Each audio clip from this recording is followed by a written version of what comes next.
तो आज हम लोग यहाँ पढ़ने वाले हैं क्लास 9 केसीसीना मैथ एक्सरसाइज 16.1। तो 16.1 का पहला क्वेश्चन करा हुआ है रिक्त स्थानों को भरे, नहीं खाली जगह क्या करना है, भरना है। तो पहला में भी जो पहला दिया गया है वो है कि एक लंबवृत्तीय बेलन, बेलन की त्रिज्या कितना दिया गया है 7 सेंटीमीटर और ऊंचाई दिया गया 5 सेंटीमीटर। तो कह रहा है कि इसका वक्र पृष्ठ का क्षेत्रफल क्या होगा, है ना, वक्र पृष्ठ का क्षेत्रफल क्या होगा। तो सबसे पहले इसमें देखो दिया कितना क्या गया है, तो त्रिज्या दिया गया है, देखिए दिया है, दिया है, ठीक ना, बेलन की त्रिज्या, इसको डायरेक्ट आर भी लिख सकते हैं, लेकिन फर्स्ट पहला क्वेश्चन है इसलिए पूरा लिख देते हैं हम। बेलन की त्रिज्या, त्रिज्या किसे आर लिखते हैं ना, ये आर दिया गया 7 सेंटीमीटर। उसके बाद ऊंचाई, ना ऊंचाई, ऊंचाई ने हाइट इसको लिखते हैं एच से, और ऊंचाई कितना दिया गया है 5 सेंटीमीटर। तो कह रहा है कि इसका वक्र पृष्ठ का क्षेत्रफल क्या हो जाएगा। तो यहाँ पे बेलन का वक्र पृष्ठ का क्षेत्रफल,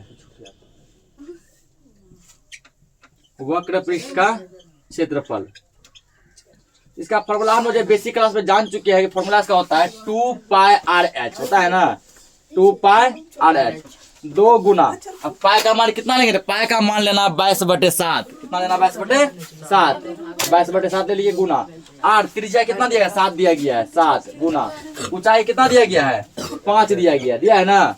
कौन कौन कट रहा है, यहाँ पर क्या देख रहे हैं 7 से 7 जो ऊपर नीचे कट रहा है ना, ये 7 से 7 कट के एक बार में गुना करके तो कितना हो जाएगा 44, 44 पंचे 40 पंचे 200, इधर हो गया 20, 220, क्या है क्षेत्रफल है सेंटीमीटर स्क्वायर, ठीक है, यानी यहाँ जो भराएगा वो भराएगा 220 सेंटीमीटर स्क्वायर, इसको नोट करो। तो दिया गया है एक लंबवृत्तीय बेलन की ऊंचाई, ऊंचाई दिया गया 7 मीटर, ठीक है ना, आधार का व्यास, व्यास दिया गया 10 मीटर। ध्यान रहे यहाँ पे त्रिज्या नहीं दिया गया, क्या दिया गया है व्यास दिया गया है, और पूछ रहा है बेलन का आयतन, ठीक है, तो आयतन निकालने के लिए हमको क्या चाहिए, त्रिज्या चाहिए, और त्रिज्या यहाँ नहीं दिया गया है, तो पहले हम लोग क्या लिखेंगे, त्रिज्या निकालेंगे, ठीक ना। लिखना पड़े यहाँ पे कि दिया है बेलन की ऊंचाई, दिया है बेलन की ऊंचाई, ऊंचाई किसे एच से लिखते हैं, एच ने हाइट जो दिया गया वो दिया गया है 7 मीटर, ठीक ना। तो आधार की त्रिज्या, आधार की त्रिज्या या केवल त्रिज्या भी लिख सकते हैं आर। तो त्रिज्या का फॉर्मूला जो होता है वो होता है व्यास बटे 2, तो व्यास बटे में 2, व्यास कितना दिया गया है 10 दिया गया है, 10/2 कितना 5 में कटेगा ना, ये हो गया कितना 5 मीटर। त्रिज्या कितना दिया गया है 5 मीटर दिया गया, ठीक ना। जब भी ध्यान रहे जब व्यास दिया हो तो त्रिज्या को उसका आधा कर देंगे, ठीक। अब निकालना क्या है हमको, बेलन का आयतन, ठीक ना, इसीलिए बेलन का आयतन बराबर, तो बेलन का आयतन क्या होता है ना, पाई आर स्क्वायर एच, कल लिखा है ना ये पाई आर स्क्वायर एच। तो पाई का मान होता है 22/7 गुना, आर का मान 5 के कर दो स्क्वायर गुना एच, एच का मान हो जाएगा 7, ठीक ना। तो 7 से 7 ये कट जाएगा एक बार में, ये हो गया 22 गुना 5 25, ठीक ना। अब क्या करना है इसको 22 को जो है 25 से गुना करना, 22 पंचे 110 होता है ना, 110 का 10 550 आ रहा है, 550 मीटर क्यूब, या मीटर क्यूब पहले लिख दिया गया क्या आएगा 550 आएगा, इसको नोट करो। तो अगला क्वेश्चन है एक लंबवृत्तीय बेलन का व्यास जो है, व्यास कितना दिया गया है 7 सेंटीमीटर, ऊंचाई दिया गया 5 सेंटीमीटर। तो कह रहा है इसका जो वक्र पृष्ठ का क्षेत्रफल क्या होगा, ठीक ना, यानी कि यहाँ पर भी त्रिज्या नहीं दिया गया, क्या दिया गया है व्यास दिया गया है। देखिए यहाँ पे दिया है, हमको चाहिए क्या त्रिज्या चाहिए ना, तो बेलन की त्रिज्या बराबर, तो त्रिज्या क्या तो व्यास बटे 2 होता है, व्यास बटे 2, व्यास कितना 7 है बटे 2, ठीक ना। इसको पॉइंट में भाग में हम ला सकते हैं 3.5, फिलहाल इतना ही ला देते हैं, ठीक ना, इतना आ गया। उसके बाद जो ऊंचाई यहाँ पे दिया गया है, ऊंचाई कितना दिया गया, ठीक ना, इसका ब्रैकेट में ले तो आर, इसका ब्रैकेट में ले एच, ऊंचाई दिया गया 5 सेंटीमीटर। ठीक, पूछ क्या रहा है, बेलन का वक्र पृष्ठ का क्षेत्रफल। ठीक है, लिखना इसीलिए बेलन का वक्र पृष्ठ का क्षेत्रफल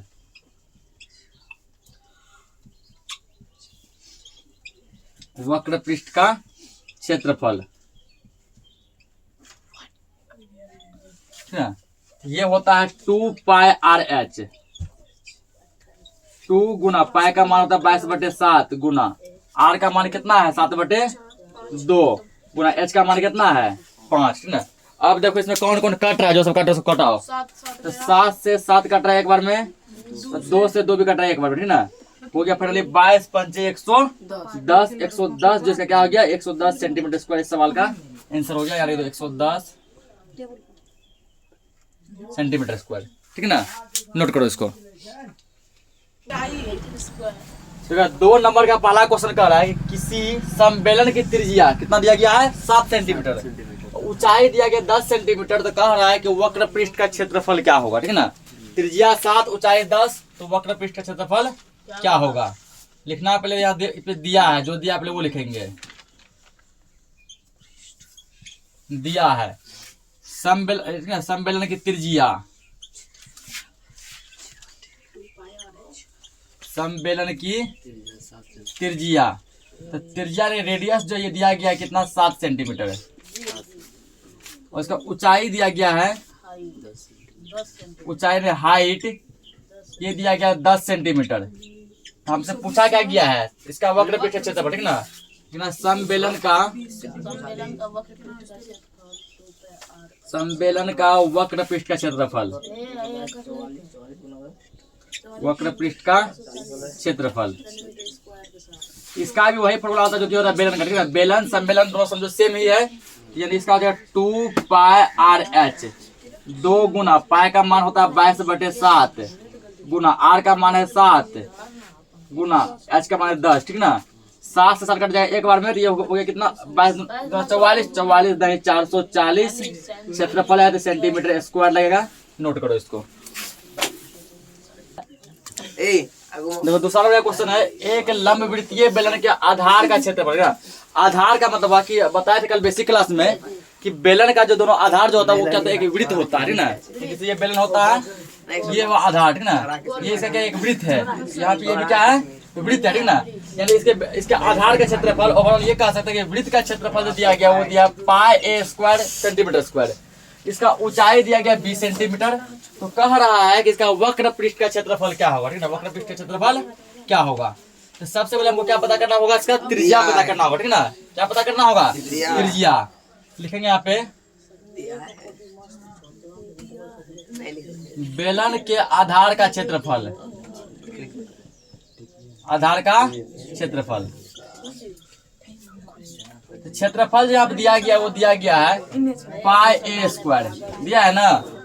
या हम लोग जो इसका वृत्त आधार का क्या पता है कि आधार मतलब वृत्त, और वृत्त का क्षेत्रफल हम लोग क्या जानते हैं पाई आर स्क्वायर। क्या जानते हैं पाई आर स्क्वायर।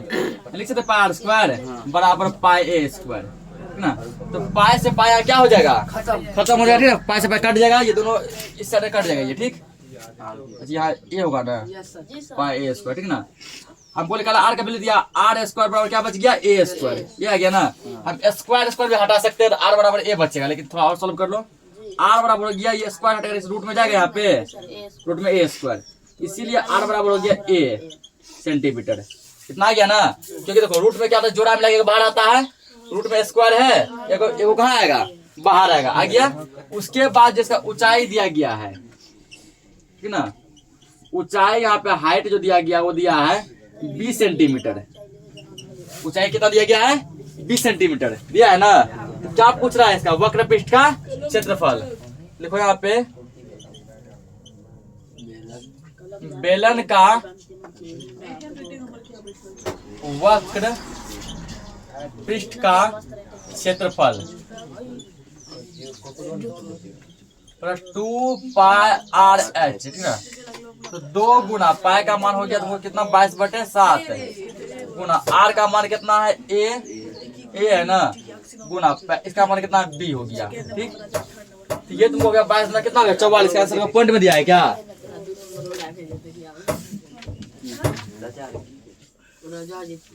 देखो आप ठीक है, इसको अगर सॉल्व करेगा कुछ ऐसा कुछ पॉइंट में आएगा, लेकिन तुम लोग के आंसर में क्या किया है, ठीक तो आंसर में पाई को सेम लिख दिया, समझ गया ना। पाई का मान यहाँ नहीं रखा है, पाई को क्या किया गया है, सेम रखा गया, तो तुम भी पाई को सेम रख दो। आंसर आ गया 2 पाई AB, 2 पाई AB दिया नहीं, ये 2 पाई AB हो गया आंसर। और हम क्षेत्रफल निकालते सेंटीमीटर स्क्वायर। नोट करो इसको, आज के लिए इस क्लास को इतना ही रखते हैं।